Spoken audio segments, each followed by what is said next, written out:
This is the Nerdy Things Podcast. This podcast contains strong language, adult themes, and poorly developed ideas. We apologize for nothing. Listener discretion is advised.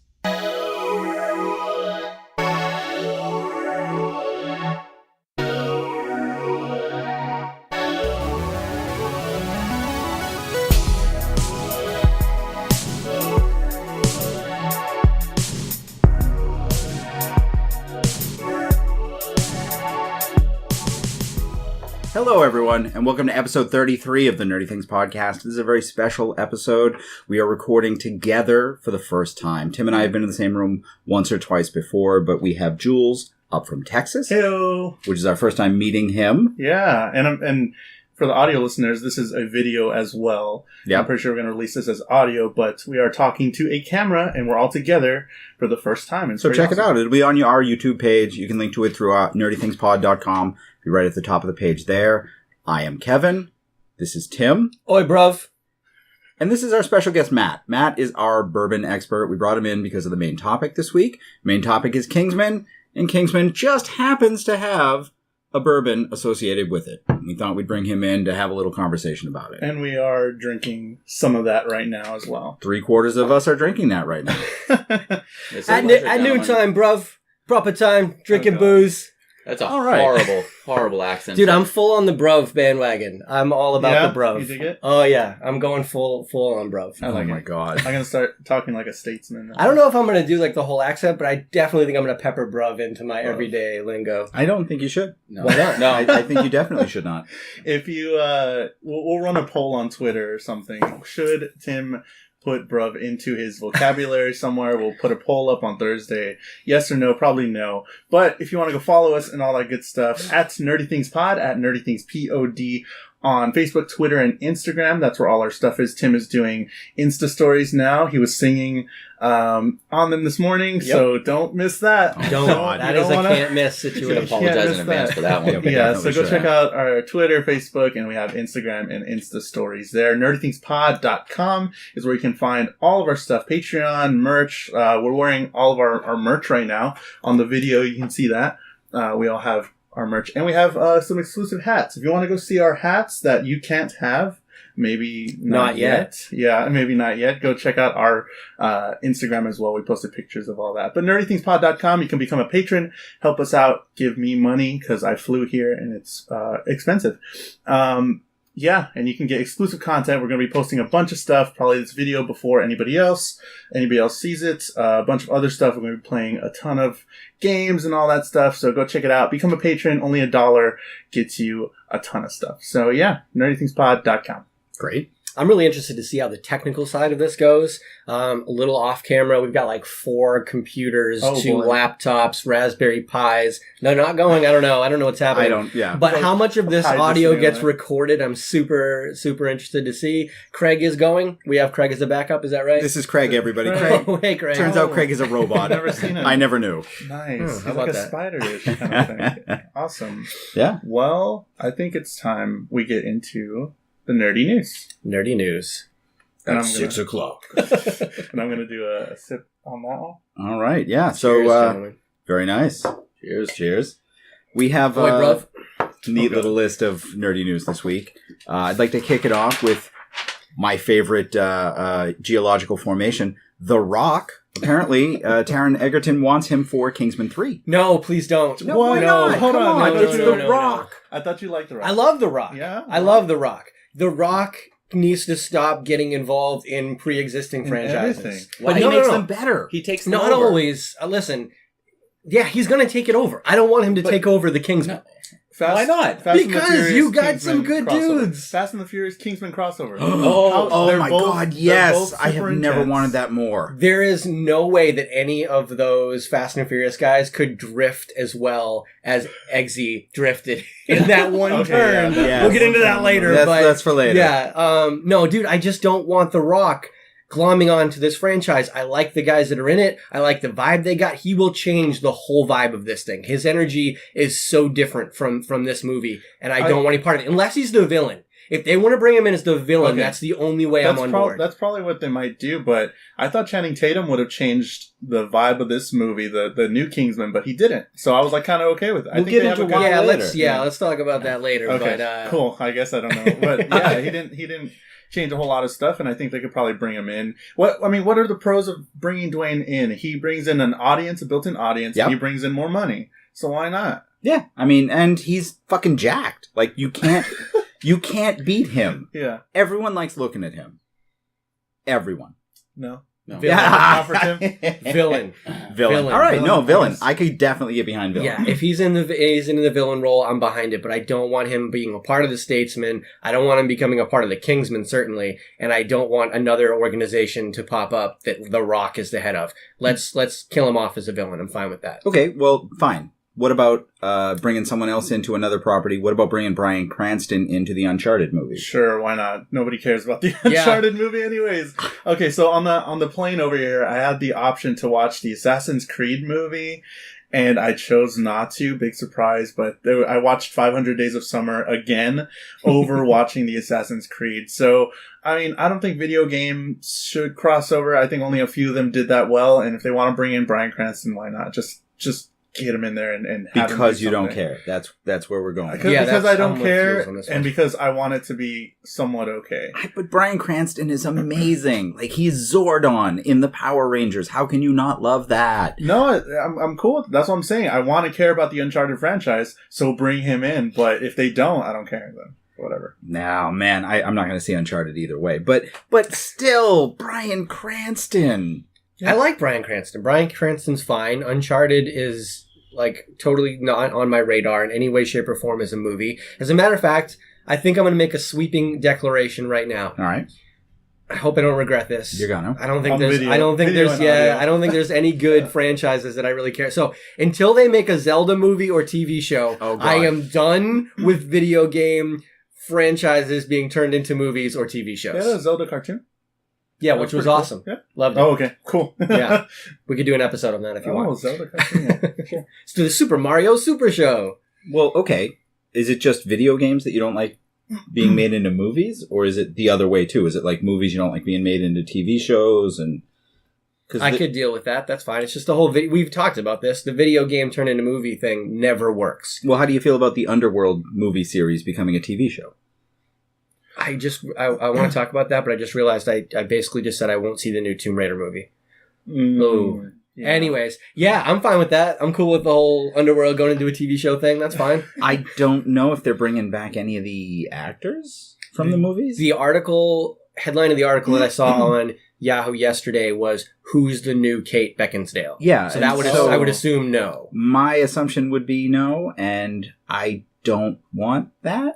That was a successful franchise. I mean, how many movies did they have? I haven't kept up with it. Oh, it was like 43. Oh, okay. Oh, yeah. 43. Yeah, I lost track after the second one. Somewhere in there. But, I mean, that was a fairly successful movie franchise, and that's just another money grab for them again. They know they can't make another movie. They know they can't make it seem interesting still, so they're going to keep putting it out as a TV show, and it's like, okay, sure, why not? Just repackage it as a TV show, and the real the quote unquote real fans will be there for it. But I mean, I just feel like the movies have already explored everywhere that a TV show would normally go over the course of seasons, and I don't know what else they can really introduce into this. They're just gonna reboot it. They're just gonna reboot the Underworld. Well, let me ask you this, Kev. When they went from Stargate, because the movie came first, right? Right. Yeah. So, and then same thing for Firefly, right? Firefly, the TV show came first. Oh, it did. Okay. Yeah. So let's go to Stargate.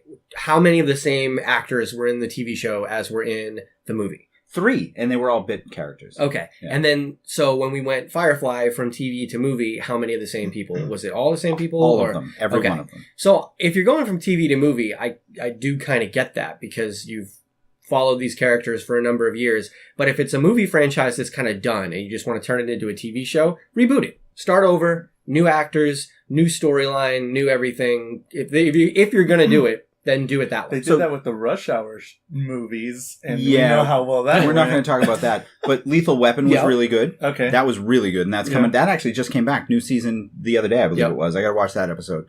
But you brought up Stargate. in Stargate, they brought back different actors to play the same characters and continued the story, ignoring the parts that didn't work, and made it, without argument, better.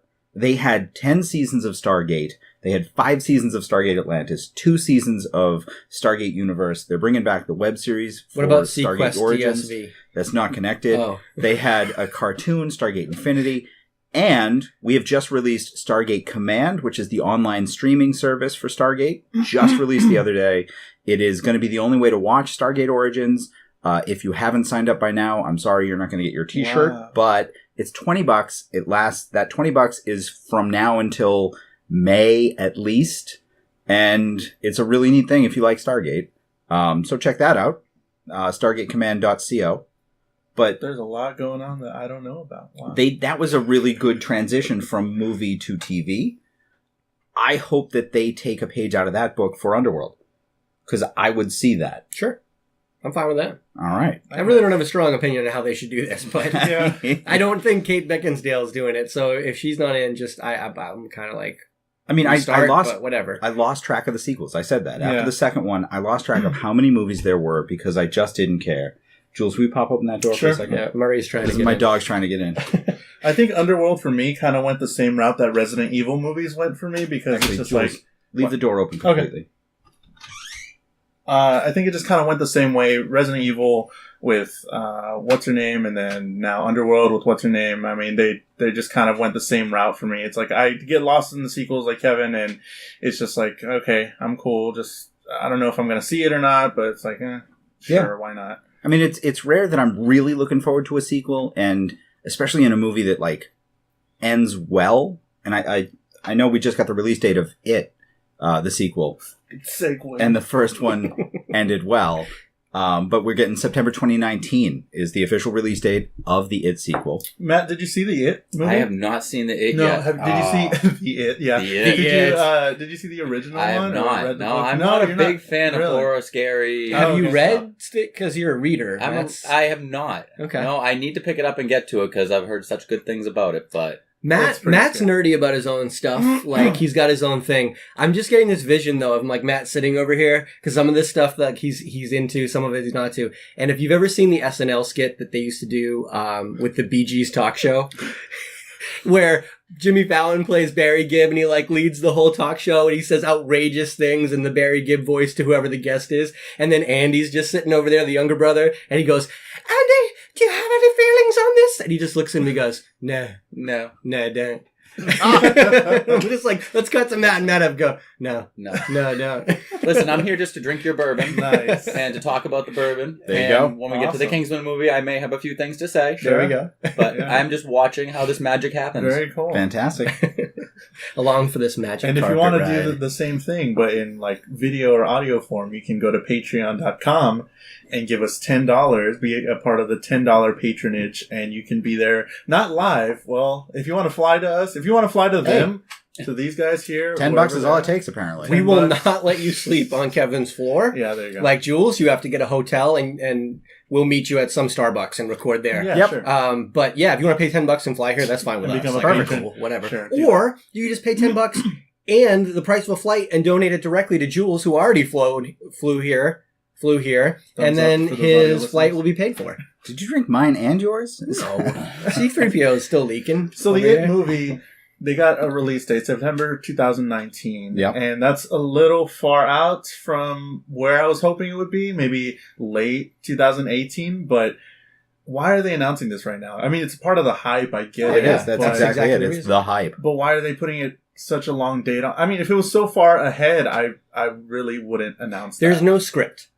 Exactly. So if you have a finished script, a full calendar year would be a typical production time from start to release. So they've got to work out the script and then give themselves the whole calendar year to shoot, do post-production, all that kind of stuff. So 2019 sounds right. And the only reason why they're announcing it now is so people can stay hyped and go, oh, I can't wait. There's going to be a sequel. It's not going to get lost and forgotten. It's going to be in the back of people's minds when the Blu-ray comes out, when the digital download comes out, and they're going to be thinking, oh yeah, man, they're getting closer. Only a year and a half now until the sequel comes in. So. I saw this Facebook post yesterday or the day before when I was like, on the plane and all that, but it said, some people were saying, oh, I just thought this was a crazy clown movie. It's so much more than that. And then somebody in the comments of that post like, oh my god, no way. I always thought it was just about some killer clown, so I just wrote it off.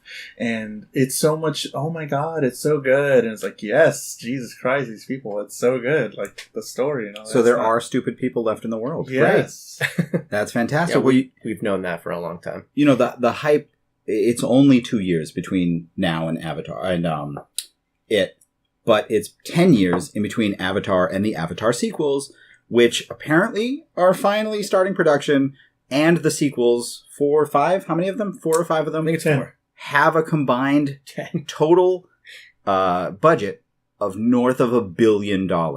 Jesus. For some reason. Well, why not? Who cares? Well, I mean, the first movie made what? $1 billion? $1 billion.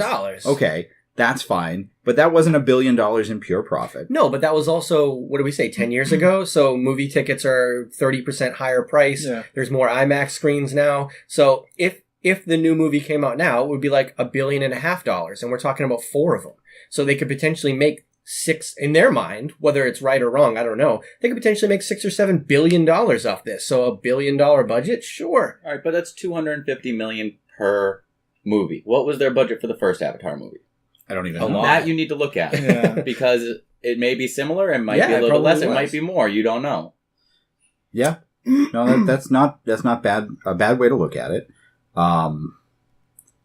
Seriously, let's see. Either if way, we we've can been talking about $237 million. Yeah, That's if more I had than to guess, I was gonna $250 say, million. yeah. So Yeah. that's actually about what they're planning on spending on all of them. Yeah, this is Yeah, normal. That's, Like, that's I'm not ridiculous, yeah. though. It's still ridiculous. It's not still- ridiculous. No, the fact that they're making a sequel at all is that's ridiculous. the ridiculous. You know my part. feeling That's the on this. ridiculous bit. James Cameron is smarter than you. He's smarter than me. He's smarter than Jules. Takes his damn time. He's kind of like as smart as Matt.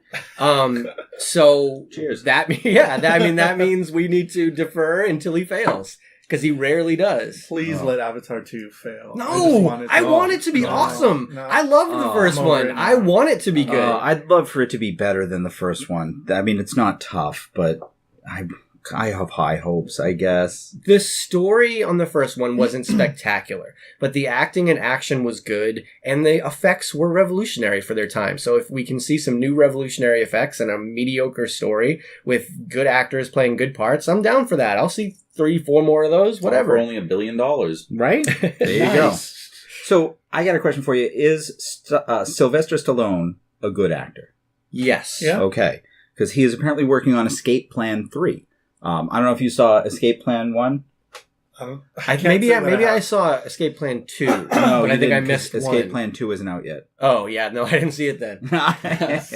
Yeah, that was the one where he was, him and Schwarzenegger, he had to break Schwarzenegger out of a jail that was apparently on a boat. It was this whole convoluted, weird story. He has announced that he has started work on the third one. They haven't yet released the second one. I wasn't even sure they were making it, but that's cool.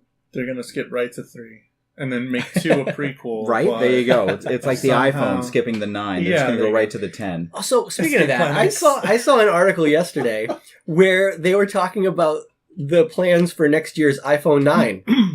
Oh. So apparently they are going to do a 9? Sure. They're going Okay. backwards now. So I'm wondering if my original prediction was right. We're going to get a 9 and an XI. Okay. Oh, wow. Anyways. No, anyways. Well, we got an i8 and an X, so why not? I just feel like 7, 8, 9. we're getting too many iPhones, though. Why? It's just way too many iPhones. And we're giving Stallone too many together. movies. That's true. No. We're giving Stallone, we're giving I think he Schwarzenegger, should we're giving just- all these old action heroes way just- too many movies. Just chill on your money. You can go into politics or something. Just, Right? They should just all collaborate and continue to work on expendable sequels and Yeah, just there let you that go. be their You life. know, the Expendables are fine. I would do the Expendables sequels forever because instead what we're getting is Terminator 6, which we have Linda Hamilton signed on to come back for. Sorry, Khaleesi.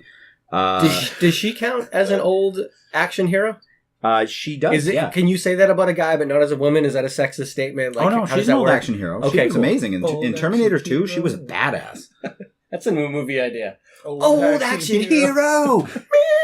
Just old people. Just... I dig Come on, I gotta get my Geritol. This is definitely like a Saturday Night Live cartoon break by Robert Smigel. Yeah. Coming from Nerdy Things Productions. Saturday TV Funhouse, TV Funhouse, TV Funhouse. Yeah, so they signed her on for Terminator 6. They've signed Schwarzenegger in. Apparently, he's doing that in between working on the Escape Plan movies, if he's in that. But Terminator 6 is going to completely ignore Terminator Genesis as if it never happened, which is why they're getting rid of the girl that plays Khaleesi in Game of Thrones and bringing back Linda Hamilton somehow. Jurassic Park did that and it worked. It did and it didn't. At least in Jurassic Park, they never brought it up. They were just like, just ignore it. Just ignore it. How many times is Terminator going to do that? Maybe it didn't. Yeah, Terminator has done that with every single movie that has come out. How many times can we just Terminator did that with Terminator 2. That's just kind of their MO. Yeah. It really is. We're going to make movies and then ignore that we made movies as we continue to make movies. We're going to make movies with the same name. I mean, I agree with them. Everything. We should all ignore Genesis. All of us, collectively. Yeah. Just destroy all the Blu-rays, all the DVDs, all digital copies, and just forget it ever happened. Because it wasn't great. Yeah, but then what is Schwarzenegger doing after Terminator? He just keeps getting movies, with, he's going to be doing triplets. Yes! I heard it's Eddie Murphy. They're bringing in Eddie Murphy as the third. So a tall, jacked guy. Yep. A short, fat guy. Yep. And the funny guy. Dude. Yes! No, I went there. Yeah. Because we're talking about physical dissimilarities. No, it's a funny black guy. Is that a word? Dissimilarity? Yeah, sure. Yeah, okay, sure. Exactly. Whatever. That's the word. Unsimilar. No. No, why? Cheers, gentlemen. Why not? Why not? Did you ever see Twins? Yes. No, you didn't. Twins is a great movie. When I was little. That's right up there with, who's the one where you got pregnant? Baby Genius. No. All right, so Jules is way too young. Anyway. What was the name of that movie? I forget. I cannot think of the name of the movie where Schwarzenegger was pregnant. You're thinking of Old Action Heroes. Old Action Heroes. Wayne's World. Yeah, no. It was called Leave of Absence. It was called I'm making a baby. This is what happens on the Nerdy Things podcast. Outtakes, just we know most things, but the things we don't know, we have to look up. It's just one man, but he's jacked and he's having a baby. One man, one baby. That also had Danny DeVito in it, right? I'm looking for the right thing. No, I don't think it did. He didn't? No, I don't think the one where he was pregnant. It wasn't Mr. Mom, because that was Michael Keaton. All right. Put Michael Keaton in there, too. Honey, I Shot the Babysitter. What movie was Schwarzenegger pregnant in? Michael Keaton's doing well. No. I can't believe it got Schwarzenegger. Junior! And Danny DeVito was in it. All right, I thought so. I was on the right track. All right. Cut here. I was sniffing that out. So it was Junior. Perfect. Yeah. That's it. That's it. And we're done. Thank you. Cut. Was that a better outtake than me looking for, I don't even remember. Miles Teller. God, Miles Teller. Matt, I was trying to think of Miles Teller, who I'm a big fan of, and it took me about 5 minutes and a great deal of rage. I can only imagine we were just yelling at him the whole time. Tim's rage before, and it is impressive. They were yelling at me. I was yelling at me. It was not a pleasant situation, but I found it. Miles Teller. So that's pretty much all we have for the nerdy news. Really? Yeah, nice. We're going to keep it short this week because it's fucking hot in here. Well, one thing was that the streamies were going on. If you know about, YouTube content or just content production in general, the streamies happened this weekend, and I'm pretty happy with my... probably one of my favorite people that I'm watching on YouTube right now, Sugar Pine 7. The Sugar Pine 7 crew, they've been doing thank you. They've been doing a lot of really cool stuff. They won Maddie. Oh, thank you, sir. Show of the year. They won Show of the Year, and there's a ton of pretty cool content creators that won Streamy Awards this weekend. So if you're interested in that, go check it out. Animation, not just videos and all that. Douche. Oh my God. Whoa, that's what he's here for, though. Kevin, you are a douche. So, Tim. Kevin just poured Matt, if you're not watching the video, Kevin just poured Matt a quintuple. Now you have to go to the video just to see how much is in there. That is... We'll post a still. This is not a double, this is a quintuple of bourbon. Hold on, let's Instagram this now. That'll be the clip, the thumbnail. Just you with all that bourbon. Oh, jeez. I do think Kevin is going to have to help me drink this. Hey, he brought it upon himself now. He gave me a lot too. Jesus Christ. I'm gonna need ice though. I'm gonna need 8 ice. No, that's a normal amount, dude. No, there's no ice. And now Tim only took a little baby for himself. Yeah, wait. Matt's so photogenic. I just gotta do this. How is that a normal amount? And that is so much more. How is that a normal amount? Well, you already had some left. That was the thing. Okay, Matt's was empty. He already was like nursing his, so I just had to motivate him. That's a different thing altogether. I have to drive home, but I did bring my breathalyzer because I'm a responsible adult. Yep. There you go. We got a few hours. Listen, let's not portray a picture here. We will all be stone cold sober until we get in a car. We are not about that life. Not at all. Yeah, I went to jail for that, so let's not do that. Geez. Oh boy, that's a story for Patreon. Hello everyone, we're back. We took a little break, and it is now time for the main topic. Huge main topic. Can I tell you what happened on the break? This happened on the break. God. Yeah, you can tell. And if for the audio listeners, you hear the clinking of the bottle and all that, we are almost done with these Statesmen. Cheers, Channing Tatum. Cheers. So we're going to talk about the main topic, and the main topic this week is Kingsman, the Kingsman movie, the Golden Circle. Is that what it's called? Kingsman 2. The Golden Circle. Kingsman 2. Okay, they weren't really promoting the 2. Nobody wants the 2 in there. It's true. Like Jumanji 2. Nobody wants... No, it's just Jumanji, whatever. Yeah. But we're going to be talking about the Kingsman movie. We're going to start off with non-spoilers, and we're probably going to talk about, or have Matt talk about the bourbon. Are we, though? Yeah. I don't know if I can control my spoilers. No?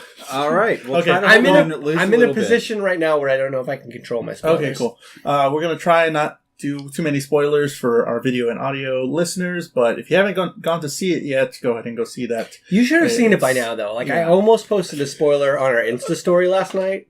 And I, genuinely, so I posted a video, and then while I was watching the movie, I felt this guilty, pit thing in my stomach, because I'm like, oh shit, did I spoil some of the movie for the people who are listening? But I don't care. No, fuck it. You should have seen it by now. You should have seen it. So Kingsman 2, The Golden Circle, we don't need an overview of what the plot is. You can have that for your other nerdy podcasts. There's some Kingsmen. Everybody talks about it. There's a circle. Yeah, it's the second one. It's golden. The Kingsmen are this group of British dudes that are pretty badass, fucking James Bond-esque, but way more, different kind of awesome. No, they're like the old school James Bond. They have the spy. The original James Bond, that the way it was supposed to be done. Yeah. Not the way it was bastardized over the last few movies. Sure. No, but then they bring in Eggsy, and he... It's definitely British, They bring in Eggsy, and he brings in that edge to it. So that's the whole thing with Kingsman. Yeah, and then Kingsman 2 with Channing Tatum now, and as the Statesman. So why don't you talk about the bourbon that's here in front of us and that we're drinking, that tastes pretty good. So the bourbon here is the Old Forester Statesman. This is good. Version. Before Matt gets serious, I'm a Scotch guy. So if you watch the movie... I'm a Scotch guy. I like Scotch. No, if you see the movie and you see Michael Strong's character, Merlin, and he's talking... They're sipping bourbon for a while. Mark Strong, for anybody at home. What did I say? Michael. This is going to be worse. This is going to be worse than I thought. We have a lot of content to make. So, Mark Strong, Merlin, they're sipping bourbon. He's like, oh, I wish this was Scotch and all this stuff. And I'm like, dude, I'm with you, bro, because I like Scotch. But this stuff has a little more of a Scotch feel to it, and I really enjoy it. So get on with it. All right. So this is the Statesman from Old Forester. It is their limited release for the Kingsman movie. It is a 95 proof bourbon that is distilled in Kentucky. From Old Forester, who is the oldest distillery of bourbon in the U.S. It is absolutely delicious. It has some great rye, spicy notes to it. Nice, smooth finish. And if they want to send us more bottles of it, they are more than welcome to at any time. Hey, Old Forester, who's been in business since 1870. They could use as much advertising as they need, as they can get. So if you come across the Nerdy Things podcast, send at least a case to Matt at Care of Nerdy Things, and they will make sure it gets to me because I am the bourbon drinker here. Yes, that's true. We'll take care of that. If anybody's going to get the bourbon, it's going to be Matt. Sure, and we posted a video, we'll probably post it soon, of us on YouTube, and for patrons, probably a little bit earlier, of us cracking it open and taking our first drink of it and our thoughts on all that. But definitely, like Tim said, it's really good. It tastes pretty interesting, pretty smooth. But let's get into the... Hold on, a little backstory too on the bourbon. Sorry. But so actually, Matt Vaughn, his family is friends with the family that owns Old Forester. And that's how this kind of partnership started. He actually, the guy who runs Old Forester, he brought him on as a consultant for the movie so he could get the visual appeal of the whole distillery thing correct. And then he says, well, we've got this yet market unnamed, batch of bourbon. Would you guys like to do a little cross promotional with the movie? And they did. That's where the Statesman came from. We're going to put this right out front here, just in case I need some more again. Yeah, it's in the movie all over the place. Yeah. But it's like, I'm a Scotch guy. It's really good. I love it. It's got a little burn to it, which I like.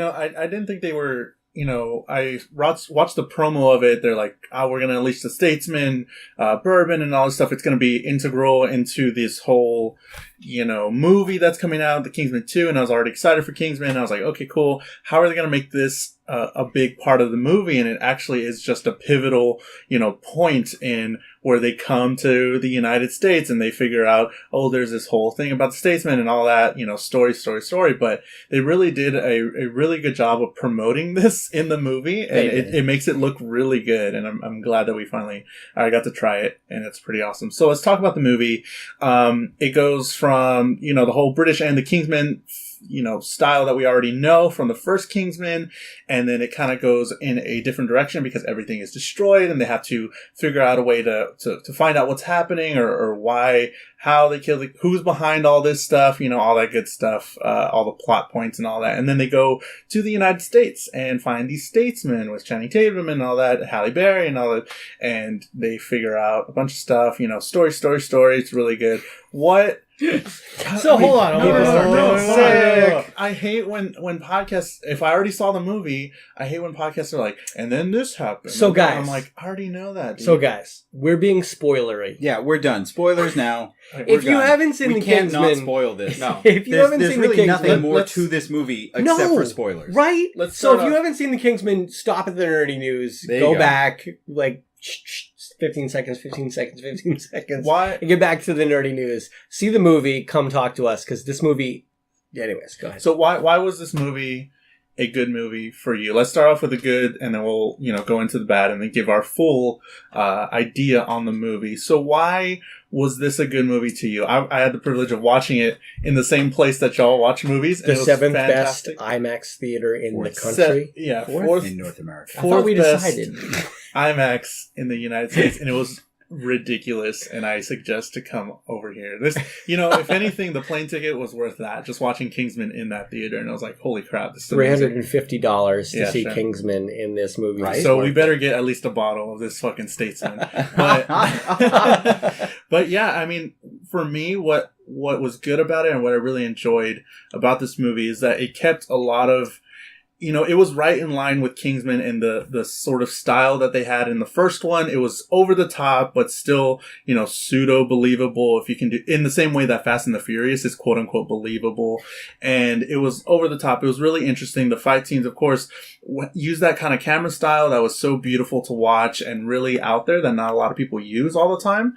For some reason, Kingsman, the first movie and this movie, nobody uses that sort of, fast cut, motion blur sort of thing that they use. And it's pretty fantastic. Those things, and the story was kind of interesting, really interesting.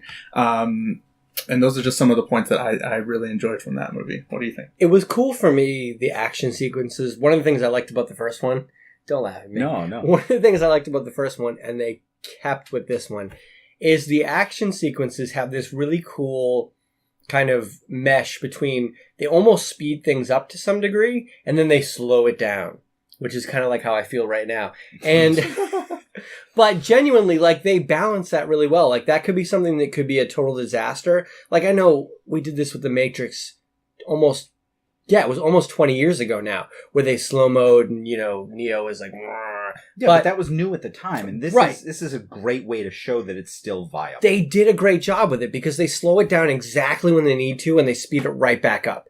And just dodging things, taking a car door off of a car and then surfing with it. Oh, yeah. They do that part in slow motion. He rolls in the back seat, and they just do it right. Matt Vaughn, he can direct wherever he wants from this point on, in my opinion, because I just love the way he shoots. I love his style. I love his vision for this type of movie. And Yeah, I mean, the camera style is just perfect. The way that they balanced it, it's very difficult to do, but the way they balanced it is perfect. I love it.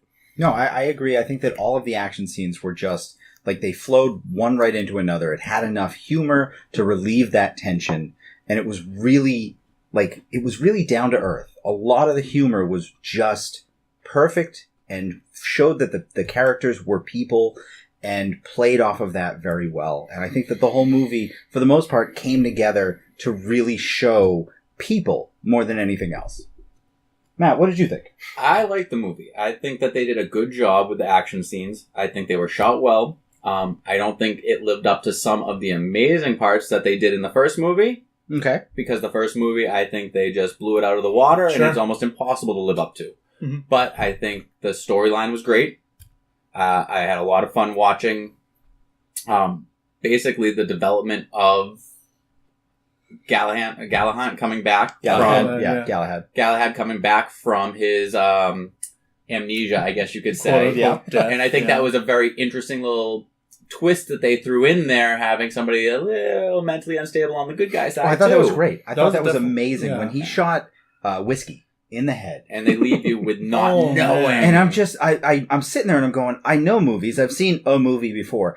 I know that he's right, and I know that we're supposed to think he's wrong, but they know I know movies too. Oh, they made you overthink it. Yeah, and I'm like, they got you there. Yeah. Is he good? Is he bad? Was he good and now he's bad? Because up until then we didn't get any idea of he was, turned or anything. And then we had Galahad that was like mentally seeing butterflies and stuff. And he could have just put it off as him being, kind of weird. But, I really enjoyed that part because really it left me, my jaw just open. He just shot him in the head. And it's like, oh my God, this is ridiculous. And then they introduced that whole new, mechanism sort of stuff that makes them not die with the headshot. What was it called? Gel. Some sort of gel that could be a game changer. Now that they introduced this mechanic into this world, and that might have been too much, I think. But maybe we can talk about it in a little bit. It's not too much though, because they had to introduce it early because that's how they saved the life of Galahad. And if they didn't introduce it there, that no, the way they introduced it, the way they put it into the movie. Move back, Tim. I can't see Matt. Dude, all right, hold on. Pause. If you're listening to this, podcast, Jesus Christ, we've had a lot to drink thus far. Shut up, Jules. Okay. This is going to be a shit show. Enjoy it. Go ahead. Proceed. I'm trying to talk to Kevin and Matt, and you're just like, anyways. The way they introduced it was fine, and the way they put it into the movie was fine. It's just the actual idea of putting it into this world is like a lot. They can practically play God with a lot of things probably in the future, because they can, if they do that with the head, can't they do that with anything else? And the head's the most vital part. Headshots are what kill people. They can stop death. Well, yeah, I mean, I actually read a fan theory on Reddit, and I shared it with you guys, and I'll put it in the show notes. That talked about how the gel that they had, it ruins the movie in a way, but maybe it doesn't. It doesn't. If you think of it, so in the movie you've got Poppy, the drug dealer, and the gel can bring anyone back from death. And the Statesmen are really obsessed with money. You can see that they have stock tickers everywhere, and they're counting their worth. So why not sell this gel technology to bring people back from headshots? And the answer is, according to this fan theory, that Poppy used to be a statesman, then got shot in the head or had some traumatic head trauma. They brought her back, and she went fucking crazy. And that's why they can't use the gel, because there's side effects, and they don't want to sell it until it's ready. Wrong. No? Wrong. Really? Wrong. Totally wrong. She was never part of the Kingsmen or the Statesmen or any other. But we've seen how Kingsman can go bad. We saw that Kingsman can go bad. So here's the thing. Why wouldn't she pick another Kingsman that went bad to help her? The reason why they're holding this Oragel, I'm going to call... I just Googled it, gel from Kingsman, and nothing came up. Cool. So I'm going to call Oragel because that's a thing. So Oragel, the head gel, the thing with the microbots that saves the brain. Shut up, Kevin. Kevin's the most sober of all of us. Go. So the gel that saves them, they want to hold that to themselves because it allows them a competitive advantage against almost anybody they're going against. They can get a headshot. They can save the person that they are, is on their side. But essentially, I can see why they'd want to keep this. It is an important part of their organization. It keeps their agents alive against the worst possible circumstances. And I don't think that Poppy was anything other than a Harvard business graduate. Like, that was her thing. And she sought out. She's very smart. She's much smarter than she comes across as in this movie. But she seeks out somebody from the Statesman. She seeks out someone from the Kingsman, or somebody who didn't quite make the Kingsman, to turn against them, to try and infiltrate the only organizations that are dangerous to her. Because you see with the president, he doesn't give a crap. Yeah, like, that was pretty interesting. You know what I mean? So, like, it shows you the government organizations aren't going to work against her. So it's these top secret organizations that are her biggest threat. So she tries to find someone on the inside of each of those to get on her side so she can... Whiskey wasn't working for her. He was just an independent agent. He was just doing his own thing. He had his own issues with Yes, but that's how she drew her in. She drew him in. He was not drawn into it. He was not working for her. Because he wanted all the drug users to die. She wanted them to live so she could keep selling them drugs after they lived. Right, but I think he played her. You don't think he played her? He had no interaction with her. His only... Whiskey basically came up with a plan to let all the drug dealers die on his own.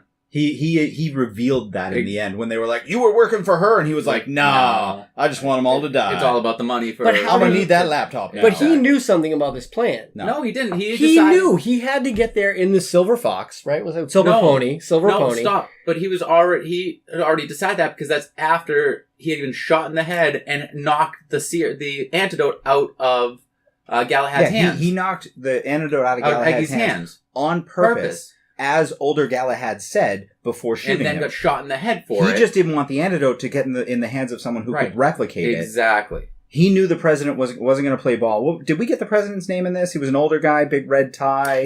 George W. Bush. Okay. He was trying to make America great again. No, so, all right, about the president. Do you think he was playing on Trump, or do you think this was just an old GWB? Look at that tie was super wide, and I know ties. It was... Honest to God, this was Trump. It was made in Hands China down.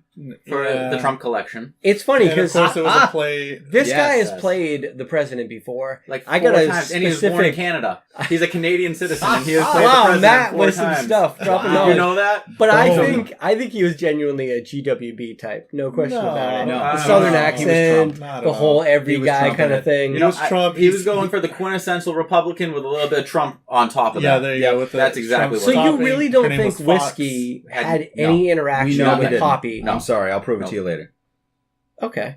Because my genuine impression was that he was working with her, but that his ultimate goal was to work for himself. And Tim saw this movie twice, and he still didn't pick up on it. Yeah. No, he specifically says, I'm going to need that laptop. I wasn't working for her. Right. So I want them all to die. Yeah, I know, but I don't believe it. No. I believe it 100%. All right. So sure. Let's get into, we talked about a lot of stuff right there. Let's get into like what could have been better, what was bad in our eyes, I think. I'll take this one. Okay, sure. Go for it. I think 96% of this movie was spectacular. I gotta tell you, I didn't like the scene in the tent at the festival where Eggsy calls his girlfriend and says, "Hey babe, I gotta sleep with this girl to save the world." And it becomes this plot point between them, and then he goes and has a really uncomfortable scene with this girl. That was really interesting. I didn't think they were going to go for it. It went on literally just too long. Like, we get it. I get the idea. You can show some of it and then cut away. And even if you cut to Mark Strong and what was her name? Was that Halle Berry? Halle Berry. And have them just go, whoa.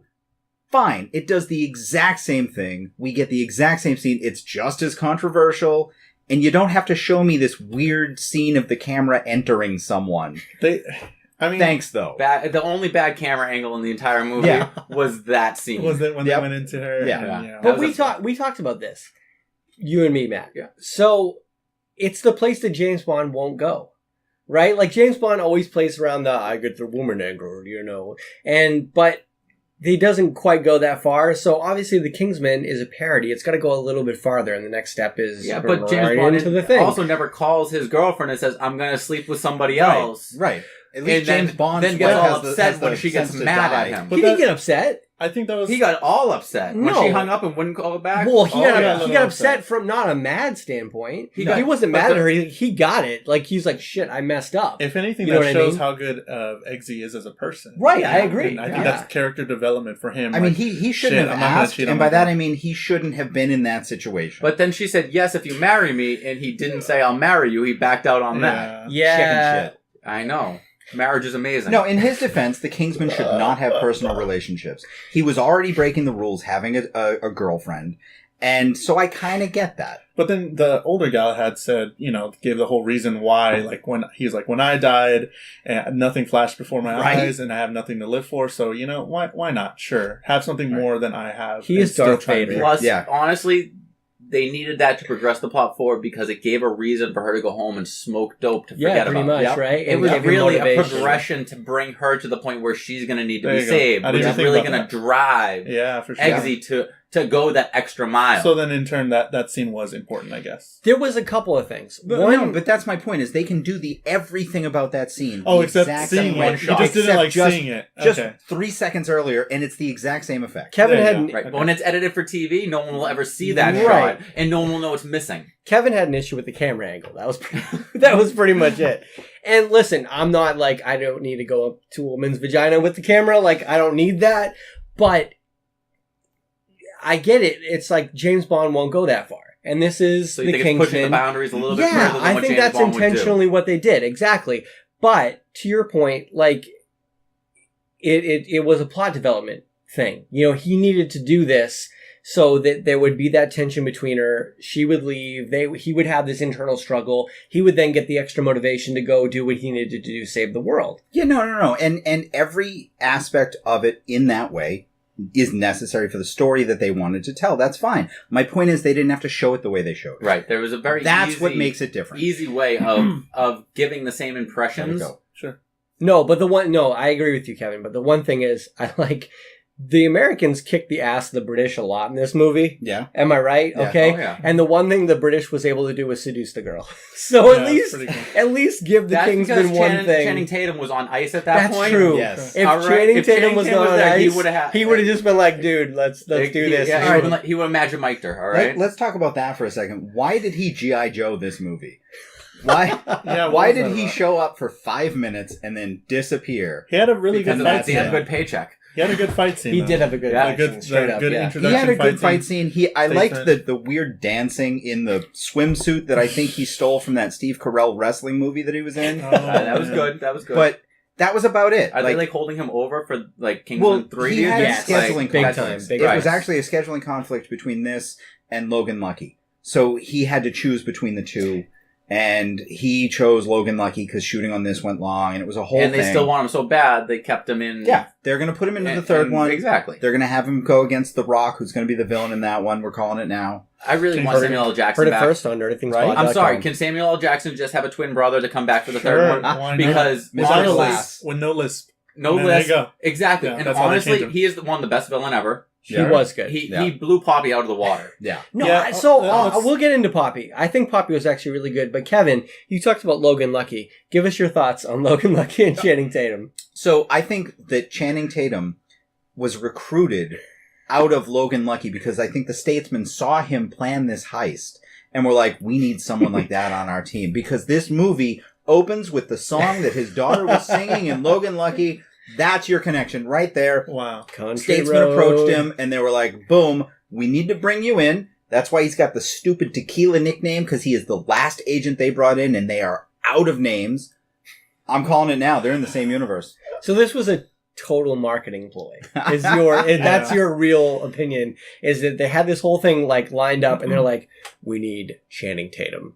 Bring in Welcome to the world of big business. Yes. You don't think every single movie out there is just a giant marketing ploy? So I was listening to another podcast this week. What? Shout out to Listen to other podcasts I do. Other than us? Podcasts are awesome, guys. Listen to us and listen to others. But shout out to Listen to Brunch. They talked about this movie was actor porn. It was like, hey, look who we got. And they weren't like in the movie that much. Like even Elton John, Channing Tatum, they weren't in the movie that much. I mean, Elton John was in the movie more than Channing Tatum. Yeah, but it was all of this like turn, camera angle, look. Boom. Oh, hey, look who I am. You know who I am. I'm famous. Boom, I'm in this movie. Yeah. And that's kind of what they did with Channing Tatum because he was only in the movie for a total of what? 7 minutes? Yeah. Like, is that his total runtime? Like 7 minutes? It wasn't much more than that. It was a very, very short thing, but I did like the character, and I do hope we get something out of that. I'd love to see a fish out of water movie in the third Kingsman where you've got the American Channing just screwing up all the British rules. Sure. Yeah. When he's in the Kingsman, I'm gonna like that part of bowler the movie. hat. Yeah, dude, the bowler hat. I want a bowler hat. Oh my god! Somebody last night asking where he could get a bowler hat. So if anybody out there has one, listeners, send it to Tim. Please buy me a bowler hat and a double-breasted jacket. I want both of those things so bad. We're gonna set up an Amazon wish list now for sure. Let's get into Poppy a little bit because we kind of touched on it, but her as a villain, we already said, I don't think she could compare to what Samuel L. Jackson did, and I think they tried really hard to get her to that level by putting her out, having her own land, sort of, Neverland-esque place that she lives in, giving her whole backstory, and her linking her to drugs, which is pretty universal for everybody. And I think they really tried to bring her to this certain status, and by getting her opening scene, I think was her having somebody else kill for her and put into a meat grinder and have that person eats the person that he just killed. Oh god. So definitely it was pretty intense. And how do you feel about her as a villain? Really? I think she did get there for me, but the whole ending with her was kind of lukewarm. With villains like this, I always wonder, like, how did someone like this get the power to command people like this? Mm-hmm. Like, how do you have such power over someone that they will kill for you the first time? Like, after that, you've got an army of men, but I don't see it. Like, you just stay quiet, sell your drugs, keep accumulating money, and then after years, you're like, all right, here we go. There almost need to be a little bit more backstory about how she grew to power. Sure. To give you an idea of how ruthless and crazy she was without some of the, perkiness that she had. Mm-hmm. That was the cool appeal to her villain. Is she was totally over the top, like sickeningly sweet in this 1950s way, but then it was like, eat your friend. The June Cleaver effect, but she's going to put you in a meat grinder. Yeah, right, exactly. Yeah. Like even the way she spoke, it was always like super, hey, I'm Poppy, I'm wonderful, way to get a strike. Yet you're throwing your bowling ball through the wall. Like, you know what I mean? Like it was very sickeningly she loves sweet. Robots more than she likes people. Right. They were so like that clean, pristine 1950s aesthetic. Yep. Yeah. And did anybody notice the two dogs? What their names were? Yes. No, picked up on it. Yes. Benny and the Jets. Oh god, I love that. I thought that was a great little subtle tie-in right there. Spoiler alert, she kidnapped Elton John. When the whole... What was the name of the Samuel L. Jackson, the first character? In the first movie, what was his character? Valentine. When the whole Valentine thing was going on, she took that opportunity to do what? Kidnap Elton John and make him perform. Right, but the cool thing was, Eggsy takes over Galahad's house, and Galahad's thing was, let's put up a newspaper that is the alternate headline to all of the cool things that I did. And he only had a couple headlines up there because he's new to this, but it was Elton John gets kidnapped. Oh my god. So what a cool little transition in there to you find out, hey, Elton John's been kidnapped by Poppy, the bad guy in this movie, right? But if you had seen the first movie, you knew to read the headlines because they made such a big deal about it. And they took that extra second when they panned across them to let it sink in a little bit for those people who were in the know. Yeah, I mean, honestly, when I first saw it, I was like, why, if he didn't save Elton John, why would he have that headline up on the wall? Uh-huh. Like, that's the opposite of the reason for the headline. You have to recently watch the other. Well, no, I had, movie. And I was like, why, he's doing this wrong, because I know the headlines are the alternate headline, and it wasn't until they explained it later that I was like, got it. Yeah. Let's segue from Elton John to the fight scenes, and let's start with Elton John's fight scene, I think. Oh man, that was fantastic. And I was not expecting that. Because we're recording this on what? Wednesday nights, all right. All right, I will give props to Elton John. He threw down a very good fight scene for a piano player and a singer. Cheers to Elton John. Cheers to Elton John. You could see some of the CGI where they had to put his head on someone else's body, but honestly, very, very infrequently was it obvious. They did a great job filming it. He did a great job acting it. And I loved the kick scene when he jumps up, kicks the guy in the face, looks at the camera, and totally winks. at the camera shot. But so one of the cool things, so when you see people credited in a movie when they play themselves, sometimes it'll say Elton John as himself. This says Elton John as Elton John, which normally means they're playing a character of themselves. Yeah. I don't know how far off this was outside of the physical activity, but like, dude drops 75 F-bombs in about 5 minutes. And oh God. I think from watching the movie, he thoroughly enjoyed himself in this movie.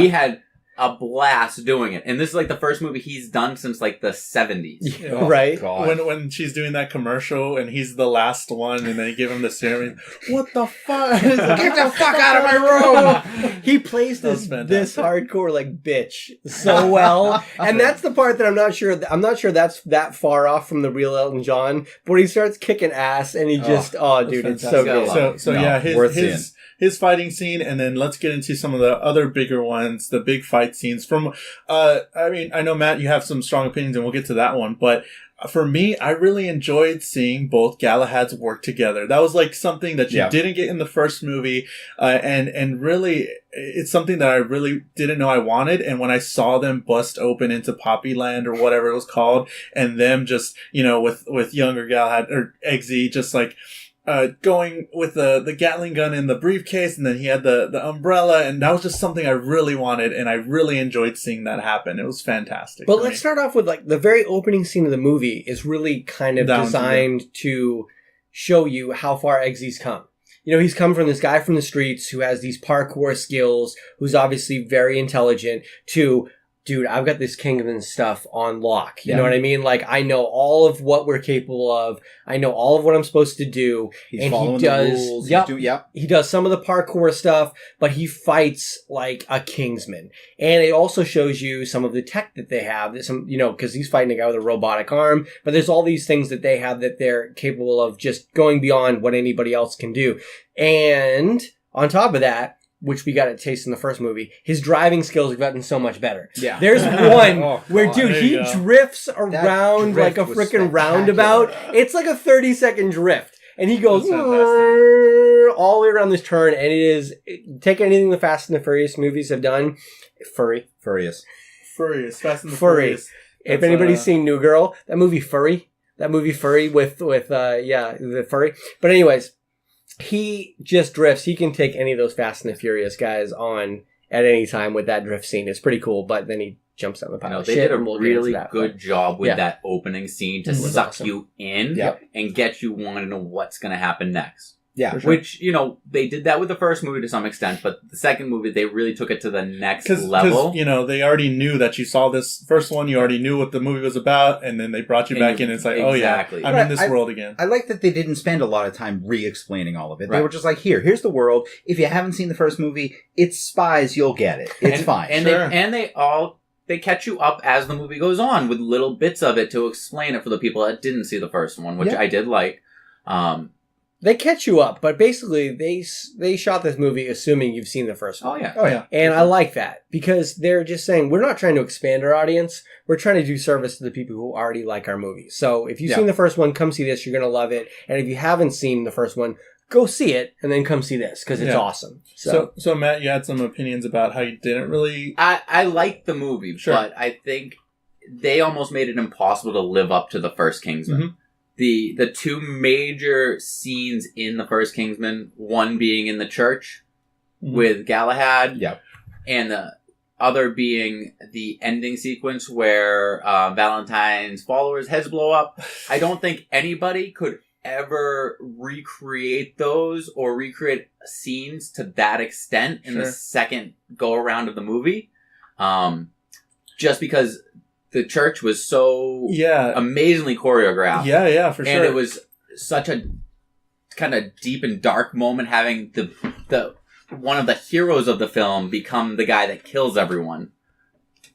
Which is kind of unheard of. Yeah. Okay. I'll be back. And then I just don't I don't think they were able to bring that back in the second one. No, yeah, definitely. No, I agree. And really I think I actually saw that church scene, because the whole thing's on YouTube. You can watch the church, just look up Kingsman church scene.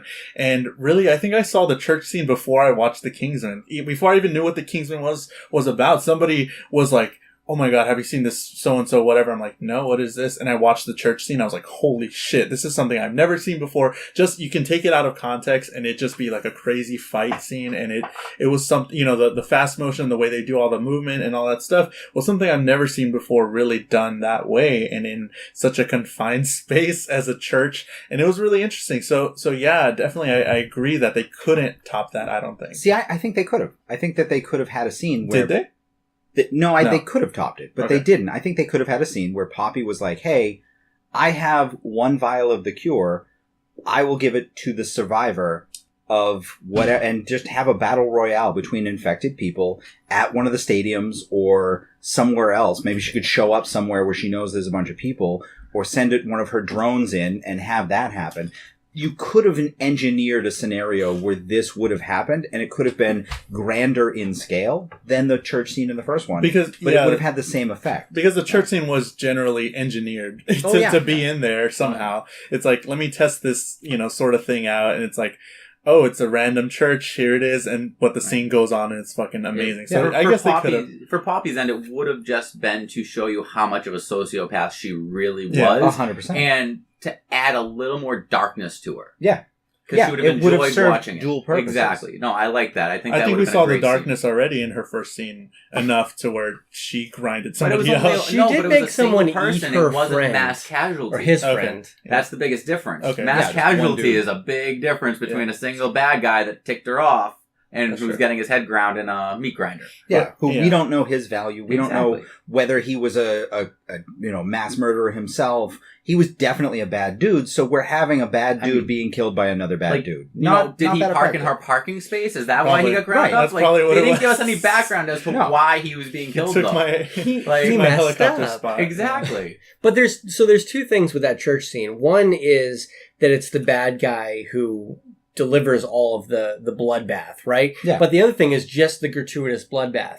And if we go into where Whiskey actually kills all of the guys from the other side, that was equally he went and kicked some ass in that particular scene. It was too spread out, though. It was. And it was all gunshots except for one guy getting cut in half by his lasso. Which was awesome. That was so cool, right? That was the icing on the cake for his fight scene right there. Definitely, because it introduced a new element of that lasso that we hadn't seen yet. But which they brought back later, which was good. Yeah. It should have been more and more guys. Like that scene should have been grander in and of itself, and we should have had a scene where we show how evil Poppy is. Right. But yeah, definitely I agree with you. Whiskey did show how badass he can be with that lasso. Yep. And Tequila was super cool in his introduction fight scene where he beats both Kingsmen in their it was pretty cool. Well, I mean, to be fair, Eggsy and an analyst. Yeah. Mark Strong was a badass, and Merlin, I did cry when he died. Very true, yeah. I had a tear in my eye on that one. But the way he did it, the way he went out, I was like, I was impressed. Please, thank you. Not as much as I cried when Eggsy's dog died. Singing the John Denver song. Did you know they wrote that scene a year and a half ago, and John Denver hadn't been anywhere, and now that John Denver's been in his music's been in 5 movies since then. It's crazy. Yeah, all of a sudden, the reason they wrote it is because no one talks about John Denver anymore. Right. All of a sudden, there's all these movies coming out that have something to do with John Denver's music. Including a Channing Tatum movie with the same music. Exactly. Fantastic. But was I the only one that really enjoyed that last scene with both Galahads together? I mean, I loved it. I felt that over the top because I'd never seen them together, and I just hell yeah, him and his mentor just going at it, and they worked so well together. And I enjoyed it. I just found that they'd been playing all along how many mental issues the older Galahad's having. Yeah. And all of a sudden he gets to this point where his buddy who worked with for decades in Merlin, who just blew himself up, is gone, and he watched him blow himself up, but he's not seeing any more butterflies. He's not having any more mental issues, getting distracted. Getting it under control. I respect that. I mean, I can see it to some extent, but he got in that zone pretty damn quick after literally a couple of scenes before when they're in Italy. almost killing them because he's not paying attention to so he was closing the doors on a gondola. They were building up to this. Like, he saw the butterflies when they were in the gondola, and that scene was awesome. Like, you got to watch these guys spin like on a Turkish twist, out of control, to where they're about ready to vomit, and then all of a sudden, somehow, miraculously, they survive. Capped by an old dude going, "That's the first clean shit I've had in 3 weeks," which is one of the best lines in the movie. But so he goes from that point to, like, progressively, you can tell he's getting his wits about him. Like, he knew that whiskey was right. If he wasn't working for the other side, he had an alternate motive. You know what I mean? So, like, he was getting his wits about him at that point. But when they get to the battle at the end, the cool thing I like about that was that this was the ultimate showcase of Galahad Sr., as they call him. Galahad Sr. is finally got his shit together, and he's ready to fight. But look at all this tech we have. Yeah. We've got everything from the umbrella that can do stuff we didn't think it was possible of before, to this briefcase that can be a freaking machine gun and shoot guys, or a shield. The shield really amazed me because they had just opened it and put something into it a little bit earlier. Right. So when they open up the shield, does that fall out on the ground? Yeah, right. Where does it go? How did he know that it had this capability? But I love how they always play back the Statesmen play into American culture. They've got the baseball bat, they've got the baseball, the wrestling onesies. Yeah, they're a little too bulky to really carry around. Sure. Like, that's the one thing I'll give the Kingsmen is they've got aftershave and cologne. Right. Like, you can keep that stuff with you, and it's kind of small. The Kingsman stuff is a little too bulky to carry around. But yeah, the Statesman, sorry. But the Kingsman stuff, like, they always play back to, the Lancelot. They're playing back to, it's a shield. I mean, when that briefcase broke open, that's what it was. It was a shield. They were following behind it. Yeah. Oh, yeah. So it's cool how they play back to that Arthurian legend. And I love that stuff. Like, I think that's really cool. And then definitely the new watch that can do new stuff that they mentioned earlier, and now it could take over the hand and all that stuff. It was could take over the hand, but not the dogs. Yeah. Well, so I think he wasn't trying. I think he wasn't trying because it took a while to get the hand. And he didn't understand because he's older. He's still figuring this stuff out. He's still figuring out the butterflies. He just got the new watch. He just got it. So it was new. It's the Apple Watch 3, and he hasn't had it for very long. I'm old. When I get new tech, I don't know what to do with it. I understand that. Okay, Google. I use the Google. All right. I'll use the Google. The Google. So kind of the what was your final take on it? Let's rate it as usual from 0 to 10. We do every movie pretty much that we saw. I think we gave 0 and 4 to Ghost in the Shell, 9 or 10, 11 to Guardians of the Galaxy, 10 to some other movies. Where do we kind of put this on the scale? Guest, Matt? Oh, wow. As a guest, I get to go first. Sure. You are such gentlemen. I appreciate it. I will put the Kingsman Golden Circle in at about a 7.5. Okay. Fair. I think that there is room for improvement in Kingsman 3. Yep. And I think they can bring back some of those amazingly choreographed fight scenes in smaller, more condensed areas to really drag you in and go, holy shit, how did they do that? Yep. But I think overall it was a great movie. It's worth seeing. You're going to love it when you see it. Sure. I'd give it an 8 because I'd give it, basically a point if we were to add in the scenes that I talked about with Poppy and with the other fight, extending the fight with Whiskey. And I'd give it a point if we kind of shortened that 3-second clip of the camera penetrating. I will say, when they were talking about this whole thing, like Galahad, Eggsy didn't understand how the whole tiny condom worked. Where it was going to go. And Whiskey's like, he's gesturing how this thing works, and the whole thing, it's very clear, but that was funny. So, if the first Kingsman was a 10, because I think it was, if Guardians of the Galaxy is 11, Kingsman was a 10, it was about as perfect a movie as you could be. Golden Circle was a 9. Okay. Because I liked, there was so many tiny details, like Jeff Bridges' character was awesome. He tastes the whiskey, he smells the cigar, he smells the whiskey, but he never partakes of any of these things. Right. Those little, right. It was just brilliantly played. I love Jeff Bridges. Champ. Red Champ. Yeah, my name's Champagne, but everybody knows where it's good for him, and they call me Champ, and he throws the hat. So they played like the American stereotype, they played the British stereotype really well, and I want a bowler hat and all that kind of stuff. But, there was a couple of things that were just a little bit amiss, and one of the things I really had a problem with is Whiskey we have a disagreement. We don't know if he was working for the other side or if he was simply aware of the other side. I think some of us are right, one of us is wrong. I was going to say sure, disagreement, maybe. Or Tim is just mistaken and wrong. I think Poppy tapped into somebody who was involved in each of the main counterintelligence, independent intelligence organizations. So she found someone who wasn't in the Kingsman that could give them a lot of their secrets. And I think she tapped into somebody who was a statesman. No, because she didn't go after the statesman. Not at all. I don't even think she knew they existed, which is the one flaw with that fan theory. The whole point of it was she had an in for the Kingsman so she could destroy their organization to have freedom to do the plan, to at the beginning, the Hand got the list of where they were, which is why Mark Strong survived, because he wasn't on that list. Eggsy survived because he wasn't home, despite his glasses being there and active. But here's the thing. She had someone who wasn't in the Kingsman.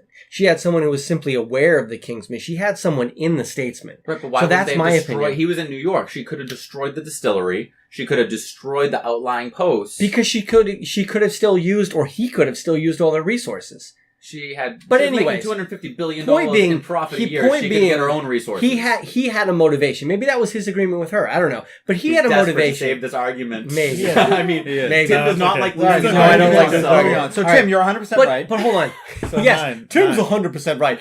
But his motivation was a little too dark for me. If it was just losing his high school sweetheart, that would be one thing.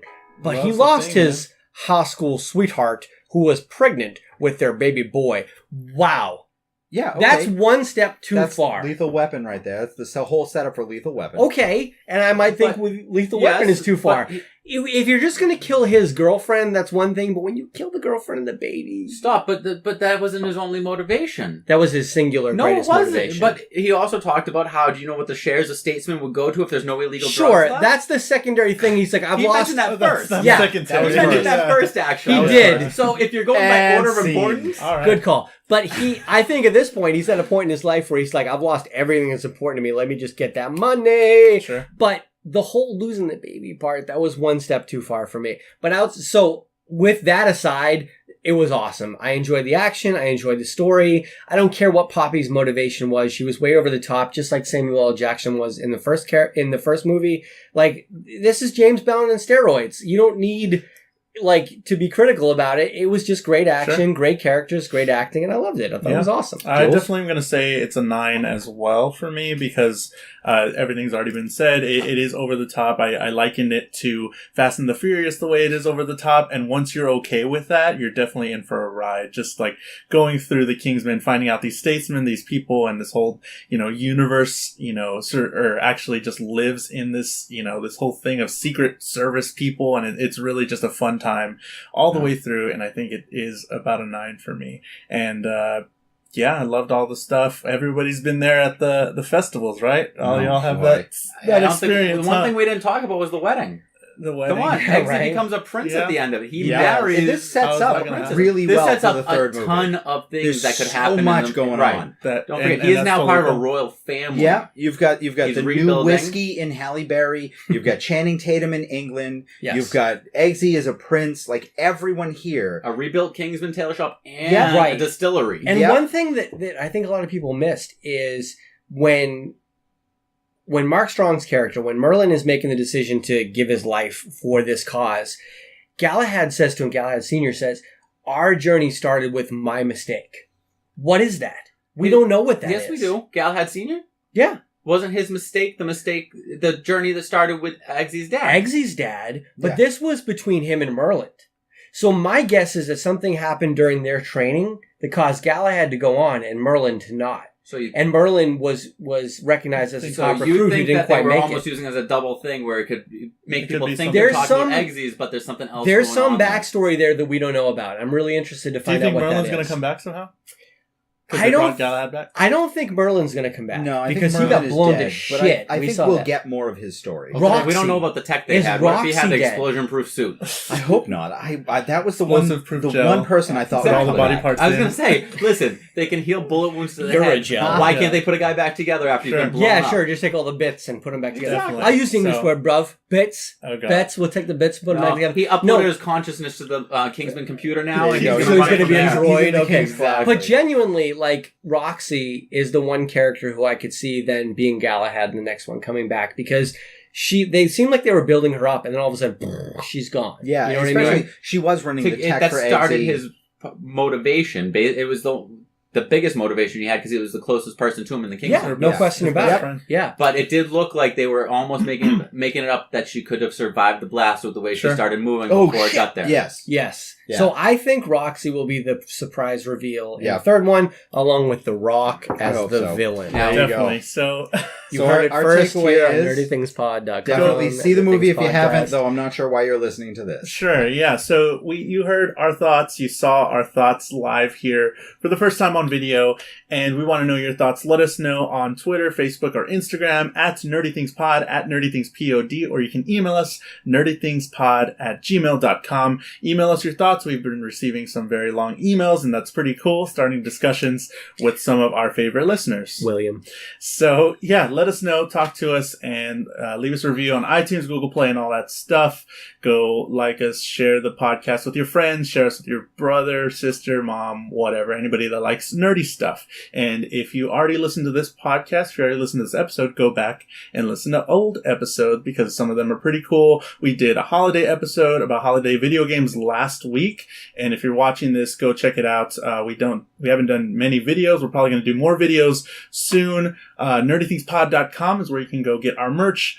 Patreon, we're going to be putting up a bunch of stuff this week on our Patreon, so only $1 gets you all this exclusive stuff, and it's pretty cool. It's going to be a lot of fun, and it's going to be amazing. So I'd like to thank Adipsia for the use of his song Friends Don't Let Friends Go to TGI Fridays. You can hear more of his music at adipsia.bandcamp.com.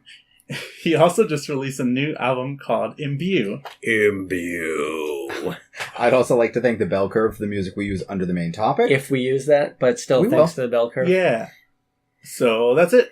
Thanks, everyone. See y'all later. I want to thank the guys for having me on. Yeah, cheers to Matt. Cheers to Matt Fox. I hope someday you will invite me back. Hosts. I hope I did you all proud. We appreciate you being here. Thank you, gentlemen. Thank you. Later, guys. Bye. Stay thirsty, America. No.